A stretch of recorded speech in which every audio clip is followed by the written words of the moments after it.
TV3. Yes, reka musubize kandi mwifurize ibihe byiza aho kwihanye TV3 Rwanda, kanizere ko umeze neza, kanizere ko uri mu bice binyanya by'isubizo, umeze fresh kandi umeze neza. Ihangane, ubuzima buzagenda fresh sana. Nkuko nababwiye mbibateguza mbere, nababwiye ko tugiye dukora ikiganiro cyitwa TV3 Battle Plus, aho tugiye tuganira n'abajene batandukanye bagahabwa impano zitandukanye kuva muri hotel yitwa La Bruyera Hotel. Izo mpano zigomba kujya bahabwa mu gihe asubije ibibazo nkuko biteganyijwe. Ndi kumwe n'umujene wanjye tujye kuba twaganira, mfite ibibazo bitandatu ndibuze ko namubaza nabasha kuba yatsindamo ibibazo bitatu mu bibazo bitandatu, ari ufate kimwe cya kabiri cy'amafaranga ibihumbi 5.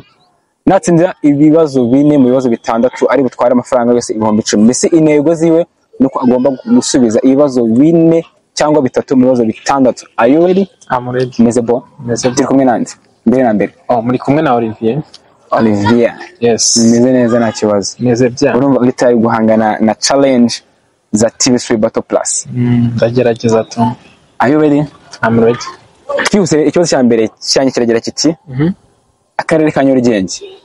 Kari mu ntara. Mu ntara zigize igihugu cy'u Rwanda. Amajyepfo. Yes. Okay. Reka dukomeze niyo kubwiye niba wagikoze cyangwa wakishe mu nyuma. Asubije ko akarere ka Nyarugenge gaherereye mu ntara y'Amajyepfo mu gihugu cy'u Rwanda. Reka dukomeze sasa. Ikibazo cya kabiri kiragira kiti. Ikibazo cya kabiri ngo iki kibazo ra n'undi nawe ugeze no biroze ndikubaze. Ikibazo cya kabiri ndikubaze ni iki? Ndakubaza ikibazo kigira kiti. Akarere ka Huye gaherereye mu yihe ntara mu ntara zigize igihugu cy'u Rwanda? Huye district. Huye district. Yeah. Huye district. Mu majyepfo. Yego. Yeah. Reka dukomeze ikibazo cya gatatu. Umaze gukora ikibazo kimwe nako maze kubaza ibibazo 2 mu bibazo bitandatu ngomba kukubaza. Yego. Ubu sigaje ibibazo bingahe? 4. Sigaje ibibazo 4. Ikibazo cya gatatu kiragira kiti. Ikibazo cya gatatu ndakubaza ni ikihe? Kugira nawe ube umunyamahirwe. Hotel yitwa La Bruyera Hotel. Ureba uherereye mu karere ka Rubavu. Hotel yitwa La Bruyera Hotel. Ari nawe muterankunga mukuru w'ikiganiro cya TV3 Battle Plus. Iherereye hagana he? Imaze igihe kingana gute? La Bruyera Hotel iherereye mu karere ka Rubavu. Imaze igihe kingana gute ifunguye amarembo? Iherereye hagana he mbese? Iherereye mu mujyi wa Gisenyi. Sinzi ngo nakurangira ngo nahagana he, ariko ni mu mujyi wa Gisenyi. Mu mujyi wa Gisenyi. Mbwira inyubako imwe yanga muri Gisenyi byegeranye wabuze. Inyubako byegeranye. Urabona La Bruyera iherereye uri hafi kugera ku mazi, niko nakurangira neza. Okay. Reka dukomeze. Ikibazo cya kane kiragira kiti. Mbwire umurwa mukuru. Umurwa mukuru w'igihugu cy'u Burundi. Burundi? Yeah. Burundi, umurwa mukuru wabo witwa gute? Burundi ni mu Bujumbura, I mean. Sure ni Bujumbura? Yes, I'm sure. Okay. Reka dukomeze ikibazo aburatse kubaza ikibazo ingahe? Ngiye ku kibazo cya gatanu. Ikibazo cya gatanu ngiye kukubaza. Wambwira President wa Tanzania. Tanzania? Yeah, amazina yiwe. President wa Tanzania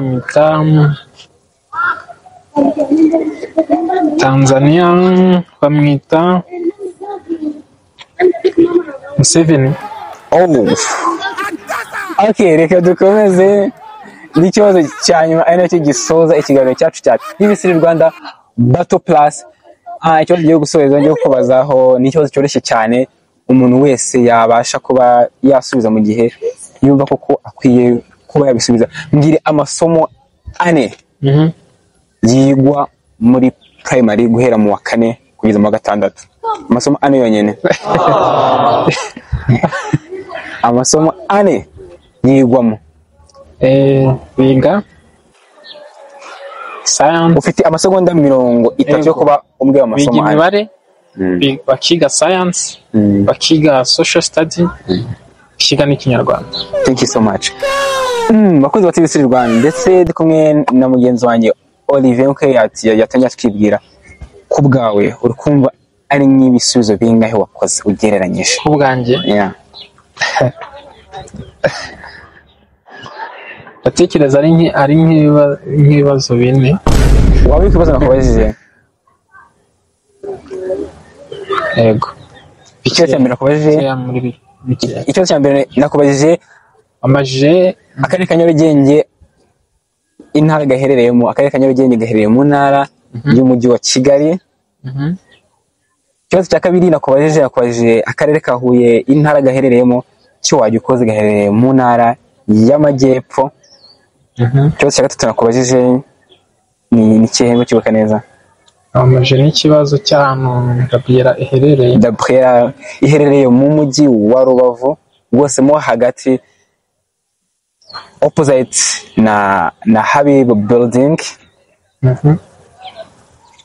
Icyo ngicyo wenda reka mpe kugutorera. Cyo nagikoze uko nzahanire, ariko nyine ntabwo wagisubije neza, sibyo? Wakishe. Ikibazo kindi nakubajije ni ikibazo nakubajije, ikindi kibazo nakubajije ni ikihe nyibutse neza? Bambaje n'amasomo biga kuva muri primary amasomo ane. Ikibazo nakubajije kindi cy'amasomo yo muri primary yo cyo wagikoze. Mu bibazo bitanu wakozemo bibiri. None ikibazo cya gatatu nakubajije ni ikihe, kugira turebe niba wagikoze ubasha gutsindira kimwe cya kabiri cy'amafaranga nateguye. Nyibutse neza ikibazo nakubajije cya gatandatu. Mbajije umurwa mukuru w'Uburundi. Umurwa mukuru w'Uburundi ntabwo ari Bujumbura. Ntabwo ari Bujumbura. Witaga Gitega. Ni umurwa mukuru w'Ubujumbura. Bakunzi ba TVC Rwanda, ntabwo uri umujene murenganyije abuze amafaranga. Reka tubashimire. Uyo wifuza challenge aho waba uherereye hose, imiryango irafunguye rwose, hamwe na La Briera Hotel. Mu byo ko hotel ya La Briera Hotel ni hotel iherereye mu mujyi wa Rubavu. Ushaka gusohokera ahantu heza ukishima, bafite ahantu heza wasohokera, bafite uburyamo bwiza ndetse n'amafunguro meza. Ndakubwira ko n'ahandi wasohokera hatari muri La Briera Hotel. Reka tubashimire, komeza mugire ibihe byiza. TV3